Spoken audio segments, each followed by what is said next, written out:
बुद्ध आणि त्यांचा धम्म द्वितीय खंड भाग 3 उच्चकुलीन आणि पवित्र व्यक्तींची धम्मदीक्षा. यामधील पहिला भाग यशस्ची धम्मदीक्षा हा बघणार आहोत. फ्रेंड्स, जर तुम्ही याआधीचे भाग बघितले नसतील तर डिस्क्रिप्शनमध्ये लिंक देते, तिथे जाऊन तुम्ही व्हिडिओ पूर्ण बघू शकता. जर तुम्हाला व्हिडिओ आवडला तर व्हिडिओला लाईक करा आणि चॅनलला सबस्क्राईब करून कॉमेंटमध्ये नमो बुद्धाय जय भीम लिहायला विसरू नका. चला तर व्हिडिओला सुरुवात करूया. वाराणसी नगरात यशस नावाचा एक राजपुत्र राहत होता. तो वयाने तरुण आणि दिवासवय अत्यंत देखणा होता. तो आपल्या आईवडिलांचा अत्यंत आवडता होता. त्याच्याजवळ विपुल संपत्ती होती. त्याच्याजवळ मोठा लवाजमा असून त्याचे अंतपुरही मोठे होते. तो आपला सर्व वेळ फक्त नृत्य, मद्यपान आणि विलासात घालवी. काही काळ लोटल्यानंतर त्या सर्वांची त्याला शिसारी आली. या गतेतून कसे बाहेर पडावे? असल्या जिण्यापेक्षा जीवनाचा अधिक चांगला असा एखादा मार्ग आहे काय? काय करावे हे न कळाल्यामुळे आपल्या पित्याचे घर सोडून जाण्याचे त्याने ठरविले. एका रात्री त्यांनी पित्याचे घर सोडले आणि तो इकडे तिकडे भटकू लागला. फिरता फिरता तो ऋषीपतनाच्या दिशेने वळला. थकवा आल्यावर तो खाली बसला आणि स्वतःशीच मोठमोठ्याने म्हणू लागला, मी कुठे आहे? यातून आता मार्ग कोणता? अरे रे, काय ही दुर्दशा! केवढे हे संकट! ज्या दिवशी तथागताने पंचवर्गीय भिक्खूंना ऋषीपतन येथे पाहिले, पहिले प्रवचन दिले, त्याच दिवशी रात्री हा प्रकार घडला. यशस ऋषीपतनाला येत असतानाच तिथे राहत असलेल्या तथागत भगवान बुद्ध पहाटे उठून उघड्या हवेत इकडून तिकडे फेऱ्या घालीत होते. आपल्या भावना व्यक्त करीत येणाऱ्या त्या उम्या तरुण यशसला भगवंतांनी पाहिले आणि त्याचा तो नैराश्याचा आक्रोश ऐकून भगवंत म्हणाले, काही दुःख नाही की काही संकट नाही, ये, मी तुला मार्ग दाखवतो. आणि भगवंतांनी त्याला आपल्या धम्माचा उपदेश दिला. आणि यशसने जेव्हा तो उपदेश ऐकला तेव्हा तो हर्षभरित झाला. मग त्याने आपले सोनेरी पादत्राणे काढले व तो भगवंताच्या सानिध्यात जाऊन बसला आणि त्यांना आदराने त्याने वंदन केले. भगवान बुद्धाचे शब्द ऐकून तथागतांनी शिष्य म्हणून आपला स्वीकार करावा अशी त्याने विनंती केली. नंतर भगवंतांनी त्याला बोलवून भिक्खू होण्याविषयी सांगितले. यशसने ते मान्य केले. आपला पुत्र नाहीसा झाल्याचे समजल्यावर यशसच्या आईवडिलांना अत्यंत दुःख झाले. पित्याने त्याचा शोध लावण्यास सुरुवात केली.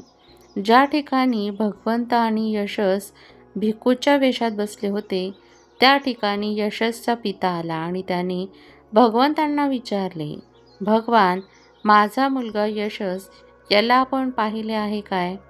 भगवंत म्हणाले, महाराज, आत या, आपल्या पुत्राला आपण भेटू शकाल.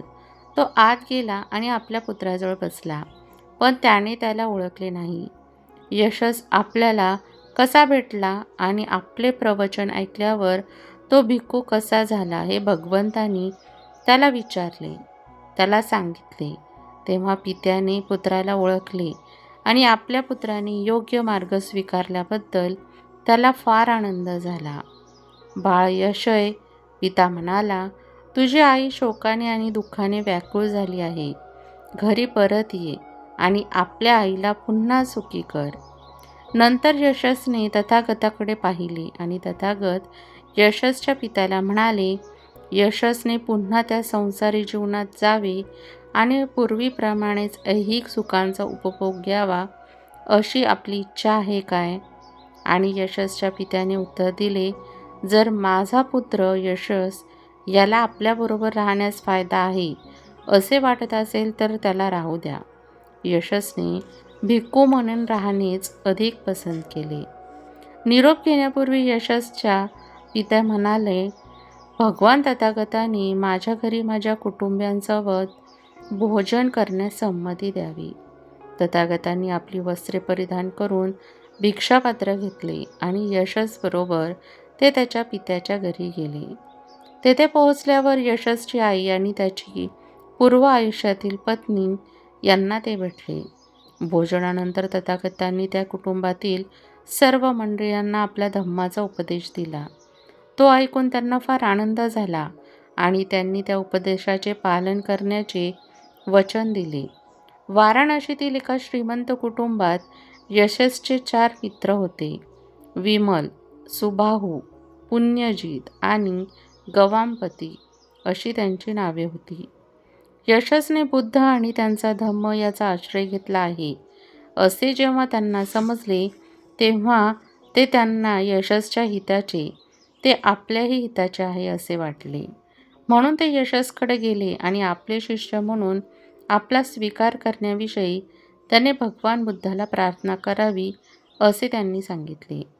यशसने ते मान्य केले आणि भगवान बुद्धाकडे जाऊन तो म्हणाला, तथागतांनी माझ्या या 4 मित्रांना आपला धम्मोपदेश देण्याची कृपा करावी. तथागतांनी ते मान्य केले आणि यशसच्या त्या मित्रांनी धम्मदीक्षा ग्रहण केली. भाग 2. काश्यप बंधूंची धम्मदीक्षा. वाराणसीमध्ये काश्यप या नावाचे एक कुटुंब राहत होते. या कुटुंबात 3 पुत्र होते. ते उच्च विद्याभूषित असून कर्मठ धार्मिक जीवन जगत होते. काही काळानंतर मोठ्या मुलाने संन्यास घेण्याचा विचार केला. त्याप्रमाणे त्याने घर सोडले व संन्यास घेतला आणि उरुवेला येथे जाऊन त्याने आपला आश्रम स्थापन केला. त्याच्या धाकट्या 2 भावांनी त्याचे अनुकरण केले आणि तेही संन्यासी बनले. ते सगळे अग्निहोत्री किंवा अग्निपूजक होते.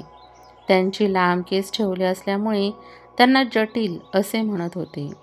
हे 3 भाऊ उरुवेला काश्यप, नदी काश्यप, निरंजना नदीचा काश्यप आणि गया काश्यप म्हणजे गया या गावचा काश्यप या नावाने ओळखले जात. यांपैकी उरुवेला काश्यपाचे 500 जटिल अनुयायी होते. नदी काश्यपाचे 300 जटिल शिष्य होते आणि गया काश्यपाचे 200 अनुयायी होते. उरुवेला काश्यप हा त्यांचा प्रमुख होता. उरुवेला काश्यपची कीर्ती फार दूरवर पसरलेली होती. तो जीवनमुक्त असल्याचे मानले जात होते. लोक दूरदूरच्या ठिकाणाहून फल्गू नदीवरील त्याच्या आश्रमात येत असत. उरुवेला काश्यपाचे नाव आणि कीर्ती ऐकल्यामुळे तथागतांनी त्याला उपदेश देण्याचा आणि शक्य झाल्यास त्याला आपल्या धम्माची दीक्षा देण्याचा विचार केला.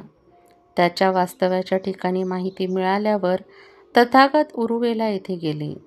तथागतांनी त्यांची भेट घेतली आणि त्याला उपदेश व दीक्षा देण्याची संधी मिळावी म्हणून ते म्हणाले, काश्यप, जर तुमचा विरोध नसेल तर मला तुमच्या आश्रमात 1 रात्र राहू द्या. काश्यप म्हणाला, आपली विनंती मला मान्य नाही. या प्रदेशावर राज्य करणारा मुचलिंद नावाचा एक रानटी नागराजा आहे. तो भयंकर शक्तिमान आहे. अग्निपूजा करणाऱ्या सर्व संन्याशांचा तो कट्टा शत्रू आहे. तो रात्री आश्रमात येतो आणि अतिशय त्रास देतो. तो मला जसा त्रास देईल तसाच तो आपणाला त्रास देईल असे मला वाटते. नागलोक तथागतांचे मित्र आणि अनुयायी झाले आहेत. हे काश्यपला माहिती नव्हते, परंतु तथागतांना ते माहीत होते. म्हणून तथागत पुन्हा विनंती करत म्हणाले, तो मला त्रास देण्याची शक्यता नाही. काश्यप, कृपा करा आणि आपल्या अग्निशाखेत मला 1 रात्र राहण्यासाठी जागा द्या. काश्यप अनेक अडचणी सांगू लागला आणि तथागत त्याला पुन्हा पुन्हा आग्रह करू लागले. नंतर काश्यप म्हणाला, वाद करण्याची माझी इच्छा नाही. मला फक्त काहीशी भीती वाटते, इतकेच. तुम्ही तुमच्या इच्छेप्रमाणेच करू शकता. तथागतांनी ताबडतोब अग्निशाळेत प्रवेश केला व तेथे जाऊन बसले. नागराज मुलीचंद नेहमीच वेळी त्या खोलीत आला, परंतु काश्यपऐवजी तथागत त्या ठिकाणी बसलेले त्याला दिसले. भगवंत बसलेले आहेत आणि त्यांच्या चेहऱ्यावर शांती आणि प्रसन्नता झळकत आहे. हे पाहून मुचलिंदाला वाटले की आपण एका महान विभूताच्या सान्निध्यात आलो आहोत. आणि तो नतमस्तक होऊन त्यांची पूजा करू लागला. आपल्या अभ्यासगताचे काय झाले असेल या काळजीने अस्वस्थ झाल्यामुळे काश्यपला त्या रात्री झोप आली नाही. बहुधा त्याला भस्मसात केले असेल या शंकेनेच तो भीत उठला. नंतर उजाडल्यावर काश्यप आणि त्याचे एकूण एक अनुयायी काय घडले असावे हे पाहण्यासाठी आले. मुचलिंदाकडून भगवंतांना काही दुखापत झालेली तर त्यांना दिसली नाहीच. उलट मुचलिंद भगवंताची पूजा करीत असल्याचे त्यांना आढळले. ते दृश्य पाहून काश्यपला वाटले की आपण एका महान चमत्कार आहोत. या चमत्काराचा परिणाम होऊ न काश्यपने तथागतांना आपल्याजवळ राहण्याची आणि आश्रम स्थापन करण्याची विनंती केली. त्यांची काळजी घेण्याचे त्याने आश्वासन दिले. तथागतांनी तेथे राहण्याचे मान्य केले. त्या दोघांचे हेतू निरनिराळे होते. काश्यपचा हेतू मुचलिंद नागापासून आपणास संरक्षण मिळावे हा होता. तथागतांना वाटले की एके दिवशी काश्यपला आपला धम्मोपदेश देण्याची आपल्याला संधी लाभेल. पण काश्यपने त्याविषयी काहीच अनुकूलता दाखवली नाही. तथागत केवळ चमत्कार करणारे आहेत, बाकी काही नाही असे त्याला वाटले. एके दिवशी आपण स्वतः त्या बाबतीतच पुढाकार घ्यावा असे तथागतांना वाटले आणि त्यांनी काश्यपला विचारले, तुम्ही अरहंत आहात काय? जर तुम्ही अरहंत नसाल तर या अग्निहोत्रामुळेच तुमचे काय हित होणार आहे? काश्यप म्हणाला, अरहंत होणे म्हणजे काय हे मला माहीत नाही. आपण ते मला स्पष्ट करून सांगाल का? नंतर भगवान काश्यपला म्हणाले, अष्टांग मार्गापासून च्युत करणाऱ्या सर्व वासनांना ज्याने जिंकले आहे तो अरहंत. अग्निहोत्रामुळे मनुष्य पापमुक्त होऊ शकत नाही. काश्यप हा एक अहंमन्य पुरुष होता, परंतु तथागताच्या विधानांतील सामर्थ्य त्याला जाणवले. प्रथम मनाची नम्रता व शालीनता व्यक्त करून आणि शेवटी खऱ्या धर्माला पात्र होण्याची तयारी करून त्याने हे मान्य केले की जगद्वंद भगवंताच्या बुद्धिमत्तेविषयी आपल्याला क्षुल्लक बुद्धिमत्तेची तुलना करता येणे शक्य नाही. आणि शेवटी खात्री पटल्यावर अत्यंत नम्रतेने भगवंताचा सिद्धांत मान्य करून उरुवेला काश्यप त्यांची अनुयायी झाला. गुरुला अनुसरण काश्यपच्या अनुयायांनी तितकेच नम्रतेने धम्माची शिकवण स्वीकारली. काश्यप आणि त्याचे अनुयायी यांना याप्रमाणे पूर्णपणे दीक्षा देण्यात आली. नंतर उरुवेला काश्यपाने आपल्या सर्व वस्तू आणि यज्ञपात्रे नदीत फेकून दिली. त्या सर्व वस्तू प्रवाहाच्या पृष्ठभागावरून तरंगत खाली वाहत गेल्या. प्रवाहाच्या खालच्या बाजूला राहत असलेल्या नदी काश्यप आणि गया काश्यप यांनी त्या वस्त्रादी सर्व वस्तू अस्ताव्यस्त स्थितीत प्रवाहात वाहत येत असल्याच्या पाहिल्या. तेव्हा ते म्हणाले, या आपल्या बंधूच्या वस्तू आहेत, त्याने का फेकून दिल्या? काहीतरी असाधारण स्थितीनंतर घडले असावे हे अतिशय दुःखी आणि अस्वस्थ झाले. ते दोघेही आपल्या 500 अनुयायांसह भावाला भेटण्यासाठी प्रवाहाच्या वरच्या बाजूला जाऊ लागले. त्याला आणि त्याच्या अनुयायांना श्रमण वेशात पाहून चमत्कारिक विचार त्यांच्या मनात आले आणि त्याच्या कारणांची त्यांनी चौकशी केली. बुद्ध धर्माच्या दीक्षेची हकीकत उरुवेला काश्यपने त्यांना सांगितली. आपल्या भावाने जर असे केले आहे तर आपणही त्याचे अनुकरण करावे असे ते म्हणाले. त्यांनी आपली इच्छा मोठ्या भावाजवळ प्रकट केली. नंतर त्या 2 भावांना त्यांच्या सर्व अनुयायांसह धम्म अग्निहोत्र यांविषयी भगवंताचे तुलनात्मक प्रवचन ऐकण्याकरिता आणण्यात आले. त्या बंधुत्वाला दिलेल्या प्रवचनात तथागत म्हणाले, लाकडावर लाकूड घासल्यावर जसा अग्नी बाहेर पडतो तसा विचारांच्या गोंधळामुळे अग्नी निर्माण होतो आणि अज्ञानाचा काळा धूर वर येतो. काम, क्रोध व अविद्या हे अग्नीप्रमाणे जगातील दुःखाला कारणीभूत होणाऱ्या सर्व गोष्टींना भस्मसात करतात. एकदा हा मार्ग सापडला आणि काम, क्रोध आणि अविद्या यांचा नाश झाला की त्यांच्याबरोबर नवी दृष्टी, ज्ञान आणि सदाचरण यांचा जन्म होतो. म्हणून एकदा माणसाच्या अंतःकरणात पापाविषयी घृणा उत्पन्न झाली की तिच्यामुळे तृष्णा नाहीशी होते, आणि तृष्णा नाहीशी झाली की मनुष्य श्रमण बनतो. भगवान बुद्धाचे प्रवचन ऐकल्यानंतर त्या महर्षीचा अग्निपूजेविषयीचा आदर नष्ट झाला आणि बुद्धाचे शिष्य होण्याची त्यांनी इच्छा व्यक्त केली. काश्यपांची धम्मदीक्षा हा तथागतांचा महान विजय होता, कारण लोकांच्या मनावर त्यांचा जबरदस्त प्रभाव होता. भाग 3. सारीपुत्त आणि मोगलन यांची धम्मदीक्षा. तथागत राजगृहात राहत असताना तेथे संजय नावाचा एक प्रसिद्ध पुरुष राहत होता. सुमारे 250 परिव्राजक त्याचे शिष्य म्हणून त्याच्याबरोबर राहत होते. त्याच्या या शिष्यवर्गात सारीपुत्त आणि मोगलान या नावांचे 2 तरुण ब्राह्मण होते. संजयच्या उपदेशाने सारीपुत्त आणि मोगलान यांचे समाधान झाले नव्हते आणि यापेक्षा चांगल्या तत्त्वज्ञानाच्या शोधात होते. एके दिवशी सकाळी पंचवर्गीय भिक्खूंपैकी स्थविर अश्वजित आपले एक चिवर परिधान करून आणि भिक्षापात्र व दुसरे चिवर हाती घेऊन राजगृह नगरात भिक्षेसाठी आला. अश्वजिताची धीर गंभीर चालणूक पाहून सारीपुत्त चकित झाला. वंदनीय अश्वजितास पाहिल्यावर सारीपुत्त स्वतःशीच विचार करू लागला, खरोखर हा पुरुष जगातील एक महान योग्यतेचा भिक्खू आहे. जर मी या भिक्खूकडे गेलो आणि मित्रा, तू कुणामुळे हे वैराग्य प्राप्त करून घेतलेस, तू कोणता धम्म मानतोस, असे मी जर त्याला विचारले तर काय हरकत आहे. परंतु मग सारीपुत्त मनाशी म्हणाला, या भिक्खूला हे विचारण्याची ही वेळ नव्हे. तो भिक्षेसाठी एका घराच्या आतल्या आवारात शिरला आहे.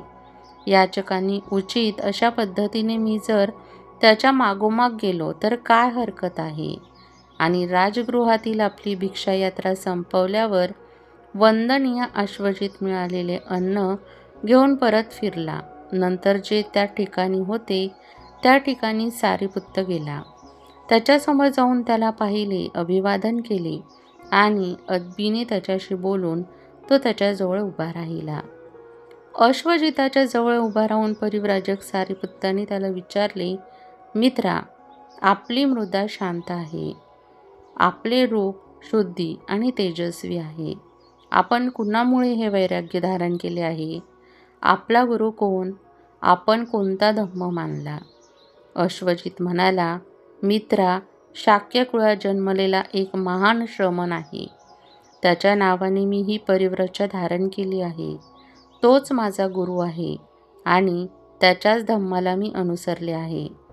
वंदनीय महाराज, आपल्या गुरुचा कोणता सिद्धांत आहे आणि त्यांनी आपणाला कोणता उपदेश दिला आहे? मित्रा, मी केवळ एक तरुण शिष्य आहे. मी नुकतीच दीक्षा घेतली आहे आणि त्यांचा धम्म आणि त्यांचे शिष्यत्व मी नव्यानेच पत्करले आहे. मी तुला धम्माची तपशिलावर माहिती देऊ शकणार नाही, पण त्याचा अर्थ काय हे मी तुला थोडक्यात सांगेन. नंतर परिव्राजक सारीपुत्त स्थविर अश्वजितास म्हणाला, ठीक आहे, आपणाला योग्य वाटेल त्याप्रमाणे विस्ताराने किंवा थोडक्यात सांगा, परंतु मला त्याचा अर्थ सांगा. मला फक्त त्याचा अर्थ हवा आहे. शब्दांचे अवडंबर कशाला? नंतर अश्वजिताने सारीपुत्ताला भगवान बुद्धाच्या उपदेशाचा सारांश समजून सांगितला. त्याने सारीपुत्ताचे संपूर्ण समाधान झाले. सारीपुत्त आणि मोगलान हे जरी सख्खे भाऊ नव्हते तरी ते सख्या भावाप्रमाणेच राहत असत. त्यांनी एकमेकांना तसे वचन दिले होते, ज्याला सत्य प्रथम सापडेल त्याने ते दुसऱ्याला सांगावे, असे त्यांचे परस्परांमध्ये ठरले होते. ठरल्याप्रमाणे मोगलान तेथे जात होते. सारीपुत्त गेला. सारीपुत्ताला वाहून मोगलान म्हणाला, मित्रा, तुझी मुद्रा शांत आहे, तुझे रूप शुद्ध आणि तेजस्वी आहे. सत्य तुला खरोखरच गवसले आहे काय? होय मित्रा, मला सत्याचे ज्ञान आहे. मित्रा, ते ज्ञान तुला कसे झाले? नंतर सारीपुत्ताने त्याला अश्वजिताबरोबर झालेल्या भेटीचा वृत्तांत सांगितला. नंतर मोगलान सारीपुत्ताला म्हणाला, मित्रा, चल आपण जाऊ आणि तथागताला भेटू. भगवान तथागतच आपले गुरु होतील. सारीपुत्त उत्तरला, मित्रा, हे 250 परिव्राजक आपल्यामुळेच येथे राहत आहेत आणि ते आपल्यालाच मानतात. त्यांचा निरोप घेण्यापूर्वी आपण त्यांना हे सांगू, मग त्यांना योग्य वाटेल त्याप्रमाणे ते करतील. नंतर सारीपुत्त आणि मोगलान हे ते परिव्राजक जेथे होते त्या ठिकाणी गेले. त्यांच्याजवळ जाऊन ते त्यांना म्हणाले, मित्र हो, आम्ही तथागत भगवान बुद्धांना शरण जाणार आहोत. तेच आमचे गुरु आहेत. ते उत्तरले, महाराज, आम्ही आपल्यामुळेच येथे राहतो आणि आम्ही आपल्यालाच मानतो. महाराज, जर आपण त्या थोर महाश्रमणाच्या मार्गदर्शनानुसार पवित्र जीवन जगणार असाल तर आम्ही तोच मार्ग पत्करू. नंतर सारीपुत्त आणि मोगलान जेथे संजय होता तेथे गेले. त्याच्याकडे जाऊन ते म्हणाले, मित्रा, आम्ही भगवान बुद्धांना जाऊन मिळणार आहोत. तेच आमचे गुरु आहेत. संजय उत्तरला, छे छे, मित्रांनो, जाऊ नका. आपण तिघेही या सर्वांची काळजी घेऊ. सारीपुत्त आणि मोगलान यांनी दुसऱ्यांदा व तिसऱ्यांदा हेच सांगितले आणि संजयने पूर्वीप्रमाणेच उत्तर दिले. नंतर 250 परिव्राजकांना बरोबर घेऊन सारीपुत्त आणि मोगलान भगवान बुद्ध जेथे राहत होते त्या राजगृहातील वेळूवनात गेले. सारीपुत्त आणि मोगलान दुरूनच येत असताना तथागतांनी पाहिले. त्यांना पाहून ते भिक्खूंना म्हणाले, ते पहा भिक्खू हो, 2 सोबती येत आहेत. सारीपुत्त आणि मोगलान यांच्याकडे बोट दाखवून ते म्हणाले, हे दोघे माझ्या श्रावकांपैकी प्रमुख आणि श्रेष्ठ शिष्यद्वय होतील. वेळूवनात पोहोचल्यावर जेथे भगवान बुद्ध होते तेथे ते गेले. त्यांच्यासमोर जाऊन त्यांनी साष्टांग प्रणिपात केला आणि आपले मस्तक भगवंताच्या चरणावर ठेवून ते भगवंतास म्हणाले, भगवंतांनी आम्हाला दीक्षा द्यावी. नंतर एही भिक्खुवे, भिक्खूंनो या, हा मंत्र भगवंतांनी उच्चारला आणि सारीपुत्त, मोगलान आणि 250 जटिल बुद्धांचे शिष्य झाले. भाग 4. राजा बिंबिसाराची धम्मदीक्षा. राजगृह ही मगध श्रेणीय बिंबिसाराची राजधानी होती. एवढ्या मोठ्या संख्येने जटिलांचे दीक्षांतर झाल्याचे ऐकून शहरातील प्रत्येक जण भगवान बुद्धाविषयी चर्चा करू लागला. अशा प्रकारे राजा बिंबिसाराला भगवान बुद्ध शहरात आल्याचे कळाले. राजा बिंबिसाराने मनात विचार केला, अत्यंत सनातनी आणि दूरग्रही अशा जटिलांनी दीक्षांतरित करावयाचे लावणे ही साधी गोष्ट नव्हे. निश्चित तो अहर्त आणि सम्यक संबुद्ध असलाच पाहिजे.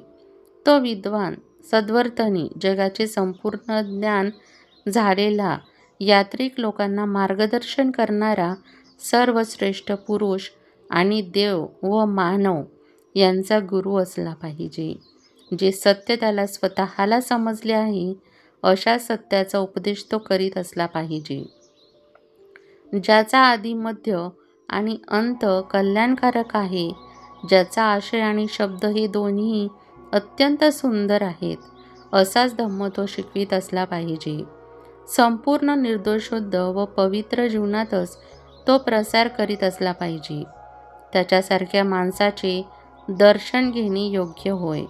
म्हणून राजा बिंबिसार मगधातील 12 ब्राह्मण आणि गृहस्थ यांच्यासह ज्या ठिकाणी भगवान बुद्ध होते तेथे गेला. भगवंताच्या समोर जाऊन त्याने अभिवादन करू तो त्यांच्याजवळ बसला. मगधातील ते 10 ब्राह्मण आणि गृहस्थ यांच्यापैकी देखील काहींनी तथागतास आदराने वंदन केले आणि त्यांच्याजवळ बसले. काहींनी तथागतम कुशलक्षेत्र विचारून त्यांच्याजवळ जाऊन विनम्रपणे बसले. काही जण हात जोडून तथागतापुढे बसले. काहींनी तथागतास आपले नाव आणि गोत्र सांगून ते त्यांच्याजवळ बसले. काही जण काही एक न बोलता जवळ येऊन बसले. मगधातील त्या दशसहस्र ब्राह्मणांनी आणि गृहस्थांनी भगवान बुद्धाच्या बरोबर आलेल्या भिक्खूंमध्ये उरुवेला काश्यपाला पाहिले. त्यांच्या मनात विचार आला, हे कसे काय? हो, थोर श्रमण उरुवेला काश्यपाचे अनुयायित्व पत्करून पवित्र जीवन अनुसरत आहे, की उरुवेला काश्यप या थोर श्रमाचे अनुयायित्व पत्करून पवित्र जीवन जगत आहे? त्या सर्वांच्या मनात उद्भवलेला प्रश्न जाणून तथागत उरुवेला काश्यपाला म्हणाले, हे उरुवालवासी, तुला लोक महापुरुष म्हणतात. तुला असे काय आढळले की ज्याच्यामुळे तू अग्निपूजा सोडून दिलीस, अग्निहोत्राचा त्याग केलास? हे कसे काय घडले? काश्यपाने उत्तर दिले, रूप, शब्द आणि रस यांनी युक्त असे पदार्थ आणि वासनाधीन स्त्रिया या वस्तूंचीच यज्ञयागापासून प्राप्ती होऊ शकते. या वस्तू अशुद्ध आहे ते मला समजल्यामुळेच मला यज्ञयाग आणि आहुती यांची गोडी वाटली नाही. पण तुमची हरकत नसेल तर हा विचार तुमच्या मनामध्ये कशामुळे आला ते सांगा. नंतर उरुवेल काश्यप आपल्या आसनावरून उठला. आपले उत्तरीय वस्त्र त्याने एका खांद्यावर नीट ठेवले. भगवंताच्या चरणी नतमस्तक होऊन त्याने साष्टांग प्रणिपात केला आणि भगवंतांना तो म्हणाला, तथागत माझे गुरु आहेत, मी त्यांचा शिष्य आहे. जेव्हा मगधातील त्या ब्राह्मणांना आणि गृहस्थांना समजले की उरुवेल काश्यप हा या महाश्रमणाचे अनुयायित्व पत्करून पवित्र जीवन अनुसरत आहे, नंतर त्या दशसहस्र ब्राह्मणांना आणि गृहस्थांना मनात उद्भवलेले प्रश्न ओळखून भगवान बुद्धाने त्यांना आपला धम्माचा उपदेश दिला.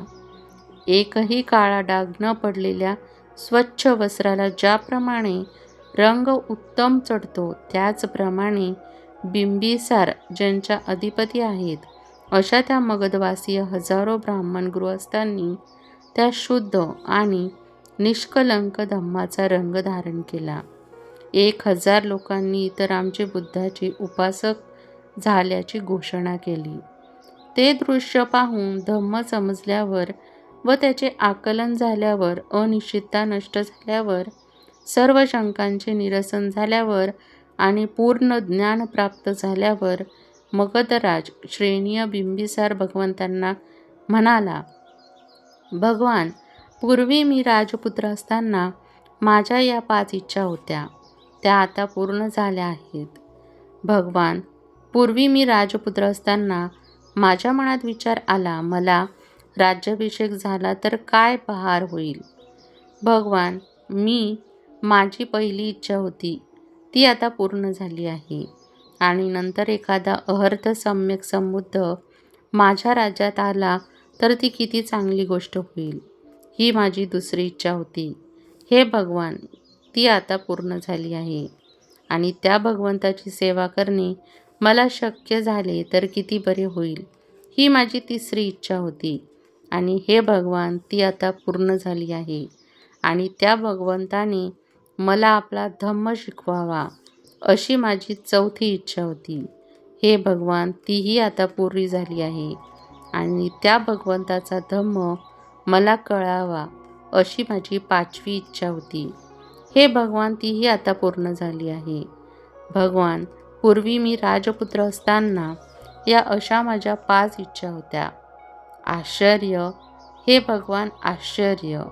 जे विस्कळीत झाले आहे त्याची घडी नीट बसवावी, किंवा जे गुप्त होते ते प्रकट करावे, किंवा वाट चुकलेल्याला मार्ग दाखवावा, किंवा ज्यांनी डोळे आहेत त्यांना पाहता यावे म्हणून अंधारात दिवा आणावा. त्याचप्रमाणे भगवंतांनी अनेक मार्गांनी धम्माची शिकवण दिली. हे केवढे आश्चर्य. भगवान बुद्धाला, या धम्माला आणि त्याच्या भिक्खू संघाला मी शरण येत आहे. भगवंतांनी आजपासून मला आपला आजन्म शरणागत उपासक म्हणून माझा स्वीकार करावा. फ्रेंड्स, या पुढच्या भागामध्ये आपण अनाथ पीडिकांची धम्मदीक्षा हा भाग बघणार आहोत. तुम्हाला व्हिडिओ कसा वाटला हे कमेंट बॉक्समध्ये नक्की सांगा. कमेंटमध्ये जय भीम, नमो बुद्धायला विसरू नका. तुम्हाला जर व्हिडिओ आवडला असेल तर व्हिडिओला लाईक करा, चॅनलला सबस्क्राईब करा आणि बेल आयकॉन दाबायला विसरू नका, जेणेकरून सर्वात आधी नोटिफिकेशन तुमच्यापर्यंत पोहोचेल. व्हिडिओ बघितल्याबद्दल धन्यवाद.